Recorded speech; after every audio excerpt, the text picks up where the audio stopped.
Assalamualaikum warahmatullahi wabarakatuh. Perkenalkan, nama saya Adria Syahpriyadi dari Fakultas Teknologi dan Informasi dan dari Prodi Sistem Informasi NPM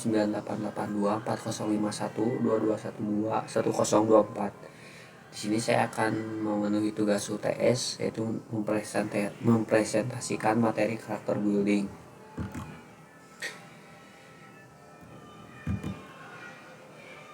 Integritas secara umum artinya itu adalah kualitas kejujuran dan prinsip moral dalam diri seseorang yang dilakukan secara konsisten dalam kehidupannya secara menyeluruh. Pengertian integritas adalah suatu kepribadian seseorang yang bertindak secara konsisten dan utuh baik dalam perkataan maupun perbuatan. Seseorang dianggap berintegritas ketika ia memiliki kepribadian dan karakter berikut. Yang pertama yaitu dia jujur dan dapat dipercaya. Yang kedua, dia memiliki komitmen, bertanggung jawab. Yang keempat, menepati ucapannya. Yang kelima, setia. Dan yang keenam, menghargai waktu. Dan tujuh, memiliki prinsip dan nilai-nilai hidup. Sekarang manfaat integritas. Yang pertama yaitu manfaat secara fisik.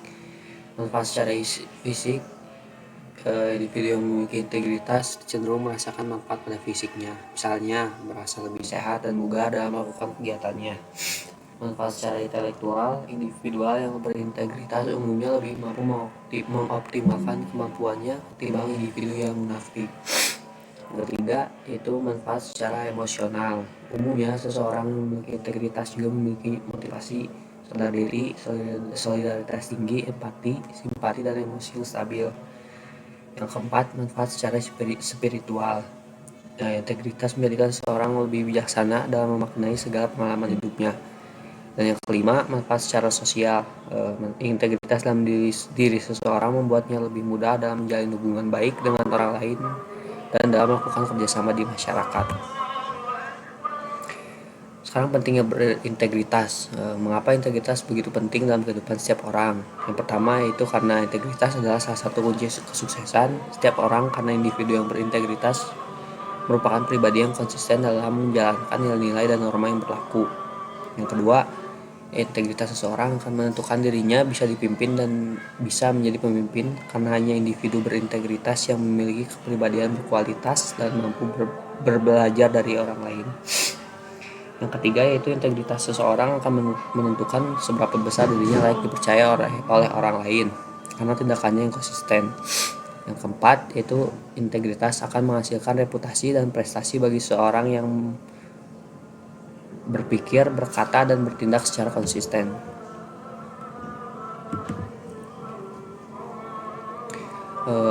Materi yang kedua yaitu prasangka atau prejudice. Prasangka atau prejudice adalah suatu sikap ketidaksukaan yang diberikan oleh seseorang kepada individu atau kelompok lain dengan begitu kuat. Sikap ketidaksukaan tersebut tidak memiliki dasar atau kebencian terhadap seorang individu ataupun kelompok tertentu berdasarkan keyakinan stereotip negatif karena adanya penilaian tanpa melihat karakteristik unik dari seseorang individu ataupun kelompok seseorang. Jadi prejudice sendiri bisa dikatakan sebagai prasangka terhadap seorang atau kelompok tanpa ada suatu hal yang bisa dijadikan suatu dasar. Ada aspek prasangka. Aspek prasangka itu memiliki 5, yaitu yang pertama anti-locution, yang kedua avoidance, yang ketiga discrimination, yang keempat physical attack, yang kelima extermination. Aspek yang pertama adalah anti-locution, yaitu suatu pembicaraan yang mengarah ke pemusuhan. Selain itu, aspek ini di dalamnya juga terdapat sikap merendahkan secara verbal, memiliki lelucon rasial atau lelucon perbedaan budaya dan ras kepada seseorang ataupun sekelompok orang tertentu. Yang kedua, aspek avoidance yang berarti suatu usaha untuk menjaga jarak terhadap sesuatu kelompok maupun individu yang ada di dalam kelompok tersebut. Akan tetapi, penghindaran yang dilakukan ini tidak akan menimbulkan efek kerugian secara aktif. Yang ketiga, discrimination adalah suatu usaha untuk pengusiran dari suatu tempat, mengambil hak sipil, serta pekerjaan yang mereka miliki. Yang keempat ada physical attack. yaitu artinya adalah suatu tindakan kekerasan terhadap seorang yang maupun properti lain yang mana orang atau properti tersebut dianggap selalu berhubungan dengan prasangka itu. Yang kelima ada extermination, memiliki arti suatu kekerasan yang dilakukan tanpa pandang bulu pada seluruh kelompok atau prasangka yang termasuk genosid. Sekarang ada jenis-jenis prasangka.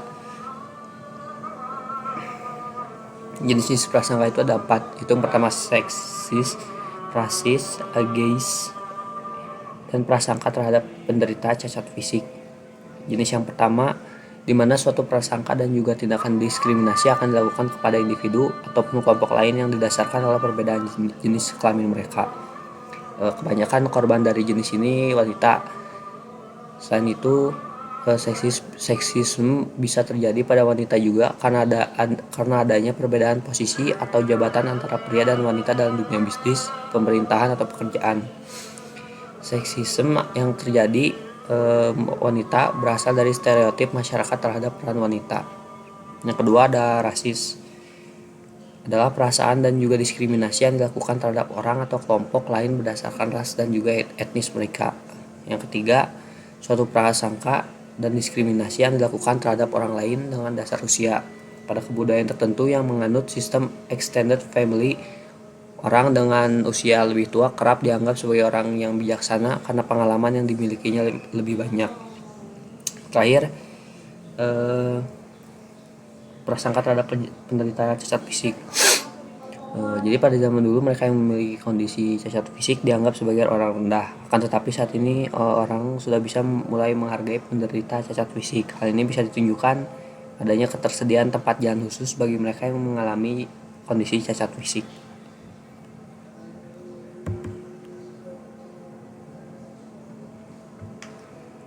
Sekarang indikator perilaku prasangka. Ada 4, yaitu perilaku menghindar, perilaku antisosial, perilaku kekerasan, dan perilaku merendahkan religiusitas. Yang pertama, perilaku menghindar adalah ketika seorang pemberi prasangka akan memiliki kecenderungan perilaku menghindar dari kelompok lain yang diprasangkainya, atau bisa juga berupa anggapan jika kelompok yang ia beri prasangka tersebut cenderung menghindar dari kelompoknya. Yang kedua ada perilaku antisosial. Berikutnya ada prasangka antisosial yang jika dilihat dari artinya adalah ketika seorang yang akan memiliki prasangka akan sudut pandangnya terkait dengan kelompok lain dan ia memutuskan untuk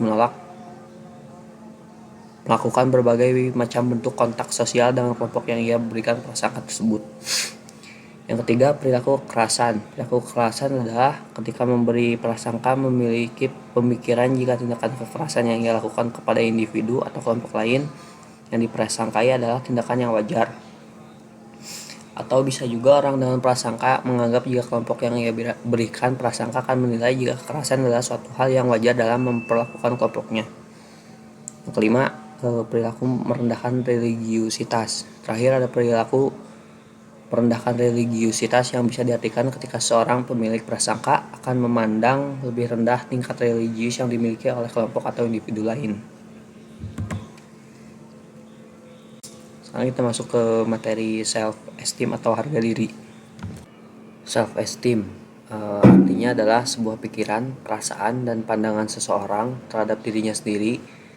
Kesehatan self-esteem ini ditentukan oleh seberapa kamu bisa percaya dengan diri sendiri, mencintai diri sendiri, mengapresiasi diri sendiri, dan menghargai diri sendiri. Ciri-ciri self-esteem yang pertama yaitu ada ciri-ciri self-esteem yang sehat dan ada ciri-ciri self-esteem yang rendah.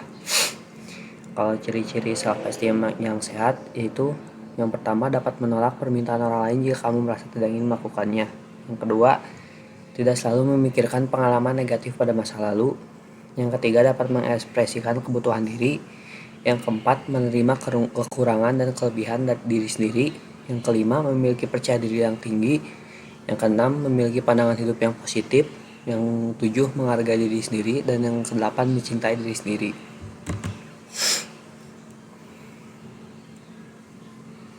Sekarang yang sebaliknya yaitu ciri self-esteem yang rendah. Yang pertama yaitu percaya bahwa orang lain lebih baik daripada diri sendiri. Yang kedua, selalu terpaku pada kelemahan diri sendiri. Yang ketiga, takut gagal dalam mencoba sesuatu yang baru. Yang keempat, sulit untuk menerima pujian dari orang lain. Yang kelima, lupa dengan diri sendiri dan selalu mendahulukan orang lain. Yang keenam, sulit untuk menolak permintaan orang lain jika kamu tidak benar-benar ingin melakukannya. Yang ketujuh, tidak percaya pada diri sendiri. Yang kedelapan, selalu membandingkan kualitas diri sendiri dengan orang lain.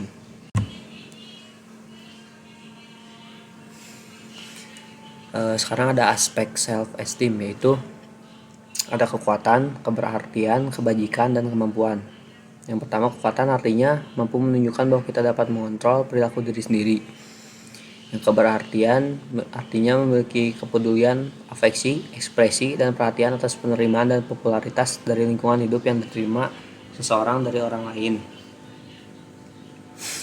Yang kebajikan itu artinya bahwa setiap individu menunjukkan ketaatannya mengikuti batasan moral dan etika, di mana setiap individu menjauhi hal-hal yang dianggap di luar batas. Yang terakhir, kemampuan artinya dapat menunjukkan bagaimana kamu dapat mencapai tujuanmu, namun itu semua tergantung pada variasi beberapa usia. Self-esteem di usia remaja meningkat jika mereka tahu apa saja tugas-tugasnya untuk mencapai tujuannya. Sekarang ada faktor yang mempengaruhi self-esteem. Yang pertama itu opini orang lain, yang kedua pikiran diri sendiri, yang ketiga keterampilan diri, dan yang keempat pelasuh masa kecil. Opini orang lain ini seperti opini teman, keluarga, tetangga, dan lain-lain. Opini dari orang lain ini dapat mempengaruhi self-esteem diri kita sendiri. Biasanya opini orang lain terhadap diri kita ini memiliki opini yang buruk dan dapat menurunkan kepercayaan diri kita. Dan yang pikiran diri sendiri ini tidak hanya pengaruh dari orang lain, diri sendiri juga dapat mempengaruhi self-esteem yang kita miliki. Perkataan yang biasa diucapkan untuk diri sendiri membekas di pikiran kita dan kita akan terus memikirkannya seolah semua perkataan itu benar. Yang ketiga, keterampilan diri. Self-esteem ini bisa ditingkatkan dengan mengasah keterampilan diri sendiri. Semakin banyak keterampilan yang punya, maka semakin tinggi juga self-esteem kita sendiri. Dan yang terakhir, pola asuh masa kecil. Salah satu cara untuk meningkatkan self-esteem adalah dari pola asuh sewaktu kita kecil. Riset menunjukkan bahwa jika ada diasuh dengan cara otoriter akan membuat self-esteem lebih rendah karena mengalami trauma. Sekarang ada cara meningkatkan self-esteem, yaitu kenali diri sendiri, berhenti membandingkan diri, memiliki tujuan hidup, jalin relasi yang positif, terima keadaan diri, dan memiliki sifat yang positif. Karakter adalah perangkat sifat yang selalu dikagumi sebagai tanda-tanda kebaikan, kebajikan, dan kematangan moral seseorang. Secara etimologi, istilah karakter berasal dari bahasa Latin karakter yang berarti watak, tabiat, sifat-sifat kejiwaan, budi pekerti, kepribadian, dan akhlak. Unsur-unsur dari karakter itu ada 4, yaitu sikap, emosi, kepercayaan, kebiasaan, dan kemauan. Sikap seorang merupakan bagian dari karakter, bahkan dianggap cerminan karakter seseorang tersebut. Emosi merupakan gejala dinamis dalam situasi yang dirasakan manusia, yang disertai dengan efeknya pada kesadaran, perilaku, dan juga merupakan proses fisiologis. Kepercayaan merupakan komponen kognitif manusia dari faktor sosiologis, psikologis. Kepercayaan bahwa sesuatu itu benar atau salah atas dasar bukti, sugesti otoritas, pengalaman, dan intuisi sangatlah penting dalam membangun watak dan karakter manusia. Yang terakhir, kebiasaan merupakan aspek perilaku manusia yang menetap, berlangsung secara otomatis pada waktu yang lama, tidak direncanakan dan diulangi berkali-kali. Pembentukan karakter kita terbentuk dari kebiasaan kita. Kebiasaan kita saat anak-anak biasanya bertahan sampai masa remaja. Orang tua bisa mempengaruhi baik atau buruk pembentukan kebiasaan anak-anak mereka. Tujuan pembentukan karakter pada dasarnya adalah mendorong lahirnya anak-anak yang baik dengan tumbuh dan berkembangnya karakter yang baik. Akan mendorong anak untuk tumbuh dengan kapasitas komitmennya untuk melakukan berbagai hal yang terbaik dan melakukan segalanya dengan benar serta memiliki tujuan hidup. Karakter juga menjangkau wilayah emosi dan kebiasaan diri. Dengan demikian diperlukan 3 komponen karakter yang baik, yaitu yang pertama,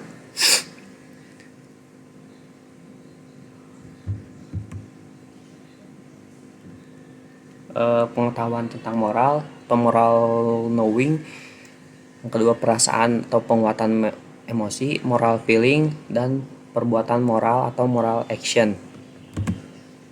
Karakter sukses seseorang. Kesuksesan untuk setiap orang memiliki definisi yang berbeda. Ada yang ingin sukses dalam karir, ada yang ingin sukses dalam finansial, hingga ada yang ingin sukses dalam meraih impiannya dan menjadi yang terbaik di bidangnya. Hanya mereka yang memiliki sikap mental dan karakter seperti berikut yang bisa menjadi orang sukses. Kira-kira sikap mental dan karakter seperti apa saja yang harus dimiliki oleh seorang yang ingin sukses? Yang pertama, optimis, memiliki disiplin yang tinggi, konsisten, berkomitmen, berintegritas, terbuka pada kritik, open-minded atau berpikiran terbuka, niat dan tekad kuat, memiliki kemauan keras, mau bekerja keras, ambisius, memiliki passion, selalu berpikir positif, percaya pada kemampuan diri, berani mengambil resiko, pantang menyerah, kreatif dan inovatif, tidak cepat puas, tidak pernah berhenti belajar, mampu mengendalikan ego, cerdas secara emosional, teliti dan memiliki persiapan, dan bertanggung jawab. Proaktif. Sikap proaktif adalah sikap stimulus seseorang yang mampu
menentukan pilihan saat dirangsang.